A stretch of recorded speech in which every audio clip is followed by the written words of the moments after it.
आपको बता रहे हैं कि महकमा मौसमियात ने कराची समेत मुल्क के दीगर शहरों में कल से बारिश के नए सिलसिले की पेशनगोई करते हुए कहा कि शहर में अगले 3 रोज़ को गरज चमक के साथ तेज़ बारिश का इम्कान है और सैलाबी सूरत हाल पैदा होने का भी खदशा है। महकमा मौसमियात की जानिब से जारी एलामी में कहा गया कि मगरबी सिस्टम बहिर अरब में दाखिल होना शुरू हो गया और इसके असरात कराची और गवादर में आना शुरू हो गए हैं।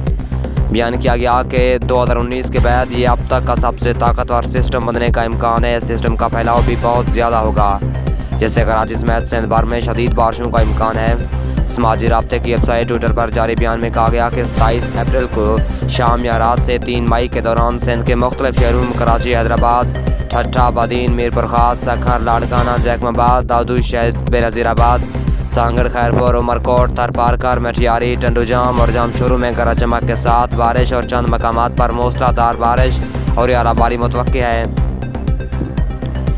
महकमा मौसमियात ने बयान में कहा कि कराची में 28 अप्रैल से गरज चमक के साथ शदीद बारिश का इम्कान है। तमाम 27 अप्रैल तक मौसम सख्त गर्म होगा और दर्ज हरारत 36 से 38 डिग्री सेंटीग्रेड तक रहने का इम्कान है।